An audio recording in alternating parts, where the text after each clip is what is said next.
bagaimana melepas belenggu jin yang mencintai.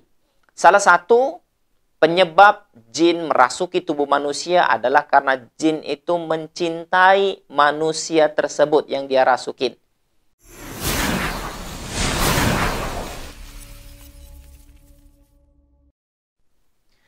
Bismillahirrahmanirrahim. Assalamualaikum warahmatullahi wabarakatuh. Alhamdulillahirabbil alamin wal aqibatu lil muttaqin wala udwana illa 'alal zalimin. Asyhadu an la ilaha illallah al malikul haqqul mubin wa asyhadu anna Muhammadan abduhu wa rasuluh shadiqul wa'dal amin. Allahumma shalli wa sallim wa barik ala sayyidina Muhammadin wa ala alihi wa sahbihi ajma'in wa man tabi'ahum bi ihsanin ila yaumiddin. Kaum muslimin, teman-teman sekalian, pada kesempatan yang berbahagia ini kita menjawab pertanyaan lagi. Ustadz, bagaimana melepas belenggu jin yang mencintai?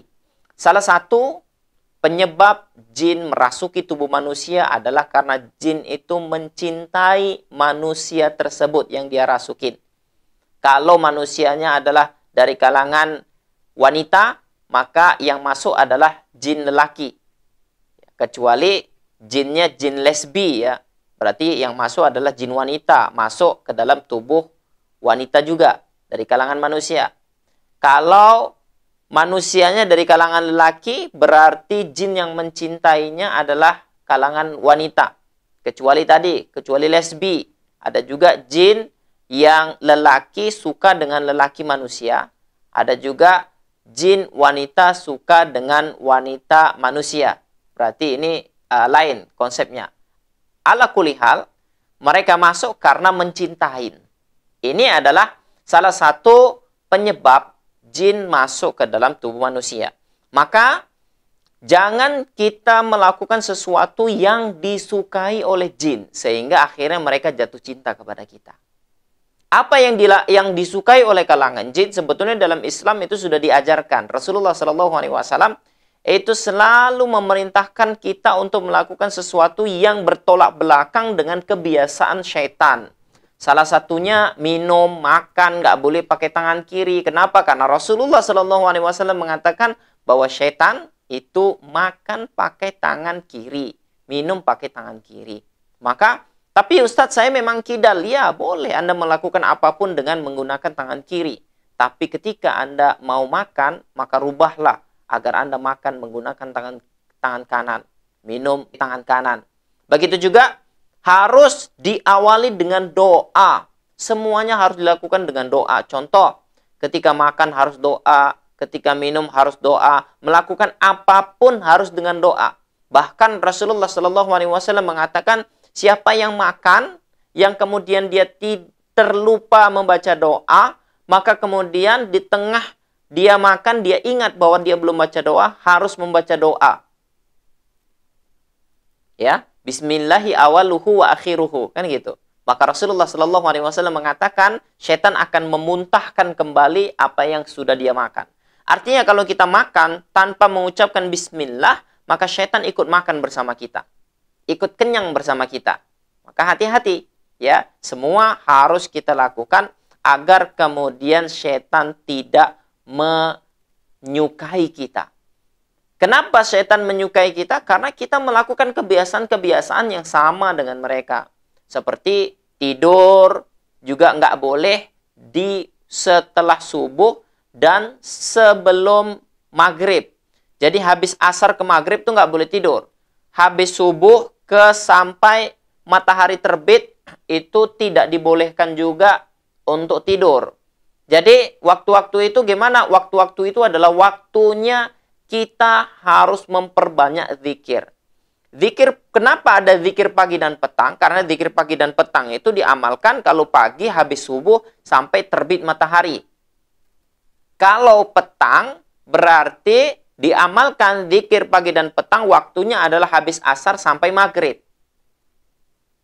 Kenapa habis asar sampai maghrib? Karena ketika maghrib, syaitan akan berkeliaran dan mereka mencari tempat tinggal. Siapa yang tidak berzikir, maka siap-siaplah Anda menjadi tempat tinggal syaitan. Ya. Nah, kemudian Dalam adab tidur juga Rasulullah SAW mengajarkan nggak boleh tidur telungkup. Itu tidurnya syaitan. Jadi tidur bagaimana? Tidur sunnahnya miring ke sebelah kanan. Ya, miring sebelah kanan, kemudian jangan lupa membaca doa. Ketika Anda tidur tidak membaca doa, maka Anda tidur bersama syaitan. Maka bacalah doa bismika Allahumma ahya wa amut. Ketika kita membaca doa tersebut, insya Allah setan tidak akan tidur bersama kita.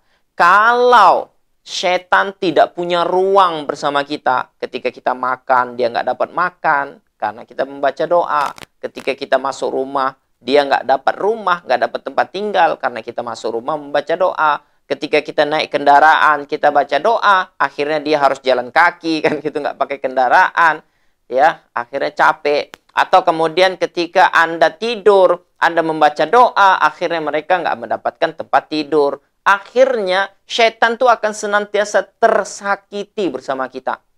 Kalau tersakiti, kira-kira dia mau mencintai kita tidak? Tidak. Dia akan pergi. Maka jangan melakukan hal-hal yang membuat setan mencintai. Dan kalau Anda sudah terlanjur dicintai oleh setan, maka lakukan hal-hal yang paling dibenci oleh setan. Ya, salah satu hal yang paling disukai mereka adalah bermaksiat. Mendengarkan musik-musik jahiliyah yang tidak ada manfaat, yang ada hanyalah sebuah kesia-siaan, itu juga akan membuat setan suka dengan kita. Meminum merokok, ya, akhirnya setan makan dengan asap rokok itu. Dengan hal tersebut akhirnya setan menyukai kita. Kenapa? Karena kalau dia dekat dengan kita terasa nyaman. Nah, kan yang orang mencintai itu seperti itu. Dia rasa nyaman, dia rasa ada kesesuaian, dia rasa ada kesamaan. Akhirnya cinta pun datang. Dan setan ketika dia mencintai manusia, maka dia akan merasukin manusia tersebut. Maka hati-hati. Barakallahu fikum. Jika masih ada pertanyaan, silahkan Anda tulis di komentar. Barakallahu fikum. Assalamualaikum warahmatullahi wabarakatuh. Bismillahirrahmanirrahim.